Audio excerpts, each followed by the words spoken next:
Marcos, capítulo 4, do verso 30 ao verso 32, olha o que diz para a gente. Disse Jesus: com que poderemos comparar o reino de Deus? Ou com que parábola o apresentaremos? Ele é como um grão de mostarda, que quando semeado é a menor de todas as sementes sobre a terra. Mas, uma vez semeada, cresce e se torna maior do que todas as hortaliças. Cria ramos tão grandes que as aves do céu podem se aninhar à sua sombra. A parábola tinha como finalidade explicar alguma coisa que seria inexplicável se fosse direto e reto, se fosse objetivo demais, porque tem ideia que é complexa. Você já deve ter ciência disso. Quando você vai explicar alguma coisa para uma criança, não adianta você explicar de uma maneira rebuscada ou até mesmo conceitual. Você tem que ir reduzindo, trazendo algumas ligações, ideias com o mundo que é particular daquela criança para que haja essa possibilidade de entendimento.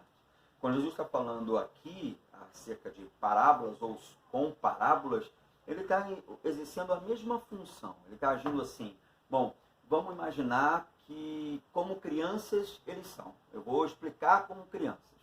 E é meio dessa maneira mesmo que a gente se apresenta. Quando o entendimento da gente não consegue alcançar determinadas coisas, nós precisamos que alguém explique. Pode ser até que seja necessário que a pessoa desenhe, né? Por aí. Jesus está falando sobre uma semeadura de novo. Mas agora ele fala da semente do grão de mostarda, pequenininha. Mas aí, quando ela cresce, ela vira uma grande hortaliça e ela serve de sombra às aves do céu e elas podem se aninhar na sua sombra. O que isso tem a ver com a história da vida da gente? Bom, tem tudo a ver com a história da gente. Sabe por quê? Porque eu conheço uma porção de gente que não consegue ser sombra no meio de um sol escaldante para ninguém. É gente que absorve determinado tipo de entendimento, conhecimento, mas parece que essa pessoa ela absorve para ela exercer uma preponderância tipo Francis Bacon. Dizia ele que saber é poder. Então, se sabe-se para exercer poderio, e poderio é aquilo que faz o outro ser submetido.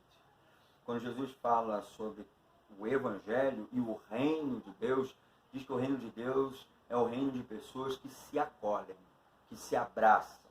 São pessoas que servem de sombras uma para as outras. Você já ficou durante um tempo debaixo de um sol escaldante e não podendo evitá-lo? Talvez aí virando massa dentro no quintal de casa, ou talvez trabalhando sol a sol em algum lugar, tendo que andar na rua de um lado para o outro. Você já deve ter tido essa experiência, não é verdade?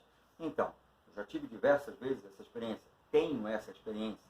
Quando a gente tem essa experiência, a gente sabe dar valor a uma sombra. Aquela sombra e água fresca. Agora, sombra e água fresca aqui no reino de Deus, ela não vem por obra de um acaso, ou vou falar até uma coisa aqui, de uma providência sobrenaturalizada. Ela vem como obra de uma providência naturalizada, natural. Sabe por que é natural? Porque somos nós os convidados a servir de sombra para o outro. Eu não sei se do seu lado tem gente sofrendo com o sol escaldante da dor, do sofrimento, das dificuldades, das adversidades. O meu convite a você aqui é que você, nesse momento, nesse instante, sirva de sombra para essa pessoa. Que você lhe conceda água fresca e que você lhe conceda a mesma água que um dia foi anunciada uma mulher de etnia samaritana, de identidade preservada, mas de etnia revelada, a samaritana. Disse Jesus a ela assim: se você soubesse quem eu sou, você me pediria água, e a água que eu lhe dou, você beberia e nunca mais teria sede. Essa é a proposta. Dê água fresca às pessoas que necessitam de água e de sombra. O grão de mostarda se torna uma grande hortaliça, vai servir de sombra a quem está debaixo de um sol escaldante na existência. Deus abençoe você e até o nosso próximo momento juntos.